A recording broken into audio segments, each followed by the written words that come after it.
This channel is for educational purposes only. Please do your own due diligence before making any investment decisions. This is Joe Rabil.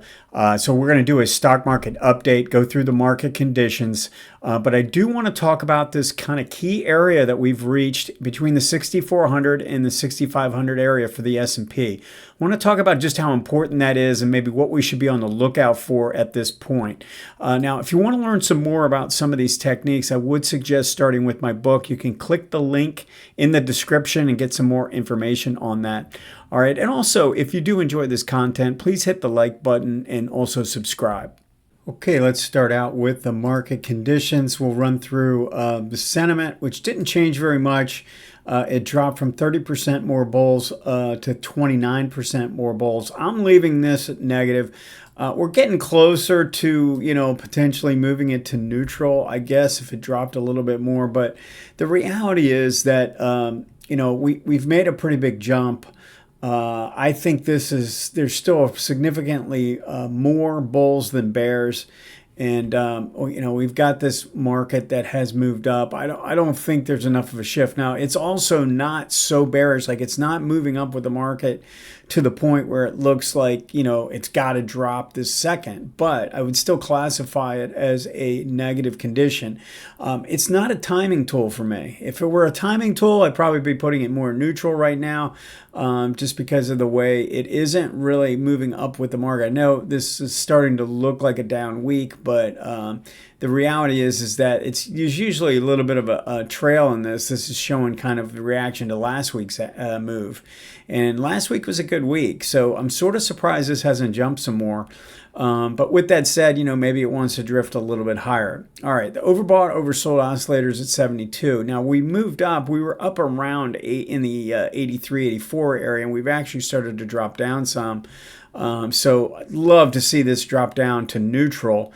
And see where we are with that. What does it look like? What kind of volatility do we get with it? Because I think if it's a low volatility, if we get a 2 to 3 bar pullback on the weekly chart, works its way down a little bit closer to, say, 600, closer to the 18-week, closer to the 18-month, and this line rolls over, we're looking at a pretty good situation for the market. I think that would be a pretty nice opportunity, and I would be going through my watch list and seeing what stocks look very interesting and see if they want to trigger. So that's kind of how I would be looking at this right now. But, we don't know how it's going to play out, and I'm not predicting anything. I'm just saying if it comes down the right way and this holds above, so we get down below 50 with the RSI 5 and this stays above and this line starts to roll over and we get, orderly price action coming into closer to support, I think we have to take that really seriously as a potential opportunity. All right. So that's kind of where I am with that. All right, let's just take a quick peek at the rest of the conditions. We'll run through this real quick. First of all, we're neutral with the weekly because this line isn't rolling. The actual ATR is below the moving average, but it hasn't rolled over. Daily continues to drop. I'll show you that in a second. The trends and the momentum has not changed. The weekly is being pretty stubborn because the trend, the 18 is below the 40, and it's kind of rare for it to play out like this. But we also haven't had, if we had price structure reversal to the upside, then I would have switched this already to positive. We didn't have that either. All right, so you can see what's going on. We've gone a long time as this has dropped and dropped. Now it's starting to go up a little bit with one single bar because these have been so tiny. If we got 2 to 3 big bars, then I think you're going to see this pop a little bit. That might not influence this. We could have a little bit of a pop on this, but it might not have that big of an influence on the way down, and this could end up rolling over. So we're just going to have to see. I think the most crucial thing to watch is see if we can get this RSI 5 down to the 50 or lower and how it looks at that point. What does the market look like at that point? I think that is the true key right now. All right, let's look at the different time frames. Still on a pretty decent trend on the monthly. We're looking at a 10-year monthly. We're still making higher highs and higher lows above an 18-month, which is above a rising 40-month.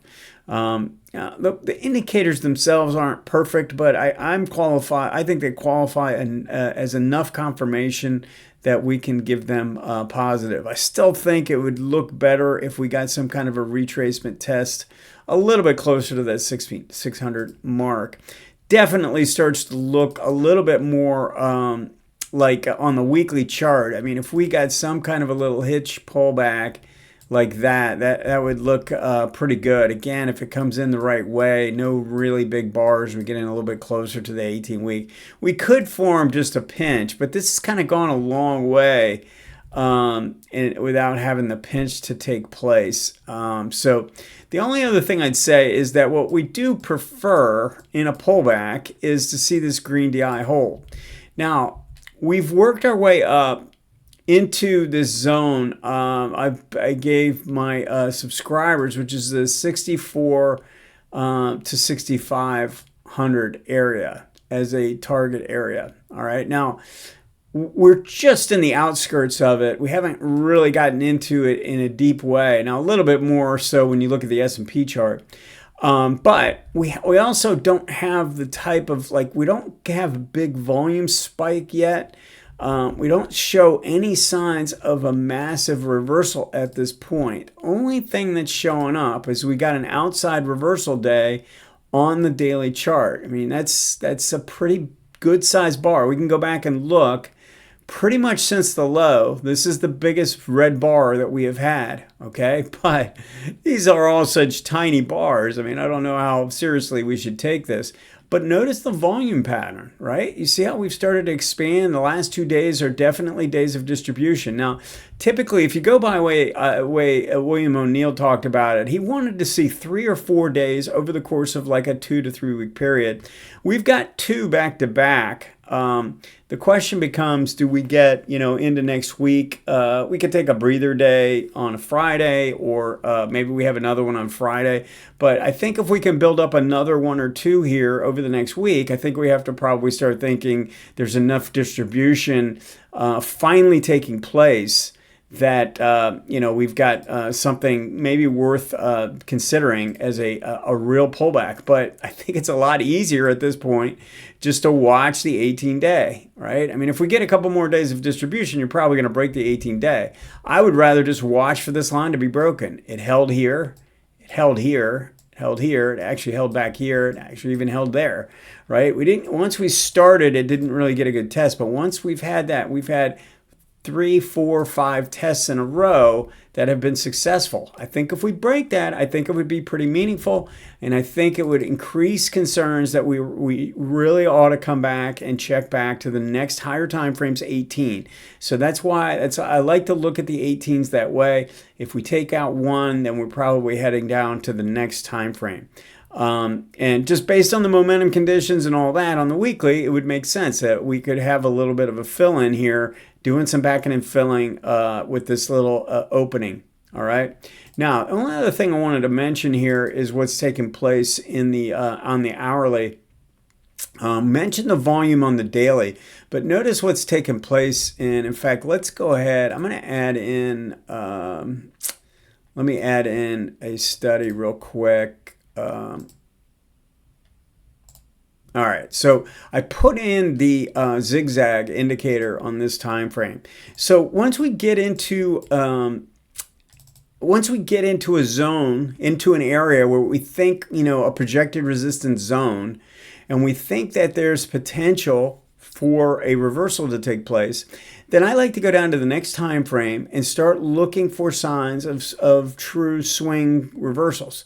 Now, one of the things I did want to point out is that we made a new high this week, just in the last day or two, and the ADX did not confirm that high. Now, that follows confirmation in the ADX, right? That's where it's important to me. So if we have a movement into the upside where ADX was confirming, and then we get a move up and go to a new high and ADX does not confirm, that's where it raises a bit of a red flag to me. All right, so we have that. Now, what's interesting is that followed a swing topping pattern, because if you look at the way this played out, we have a swing peak here, and then we moved down, and then we made a higher high here, and then immediately made a lower low. So that's a bear alert, right? And then we follow with a lower high and a lower low. So that completed a reversal. But look at what happened the following morning. We get a gap up, right? And it actually takes out the high of that whole complex. But then look at the way it played out. It went all the way back down and took out the low. So to me, this was just a little a flare to the upside that had no follow through. And I actually think it's somewhat important that we formed a bear top pattern. Now, what would be even more important is if this actually formed a second one. If we get a little bit of a rally and we do that, now we have, again, a new swing high. We were at a low. We went for a new swing high, and then we go to a new swing low, which we did, and then we get a rally up and then another lower low. Then we'd have back-to-back reversals. Now, we can go back. Let me just show you this. We can go back for several weeks. Actually, this doesn't go back that far, but I went back several weeks. We have not had a reversal of this complex, of this price structure like this the whole way. We had an ABC down, and then we had another new high to new low, like a bear alert, but then we went right back to a new high and made higher highs, right? And this is the first time we've seen this reversal take place. So I think we want to start watching this area a little bit more closely. It's possible we go ahead and maybe if this pushes up to another new high, we get a little bit into the zone of resistance, but we want to keep an eye for signs of legitimate reversal. So remember, the legitimate reversal is when we make a new high, swing high, and then we make a new swing low. That's a bear alert, right? And then we make a lower high and a lower low. The other way it can play out is where we make a lower high and a lower low, and then we make another lower high and another lower low. All right, so what we're looking for is two lower lows here to confirm the reversal. All right, I personally think this is a more powerful pattern, but it can play out this way sometimes. We already did this once, and then it tried to reverse that, and now we're all the way back down to a new low. I think if we can do this again, make another lower high, fail at the 18 or something like that, and turn down. And one thing you could be on the lookout for is an RSI sell signal here. If we get a rally up on the hourly and the RSI 5 rallies up above 50 and the RSI 20 stays below and then turns down, that would probably be a pretty important thing to watch. Now, I know this is taking place above the 18-day, but we've got this price structure starting to show signs of a little bit of weakness or a crack in the structure.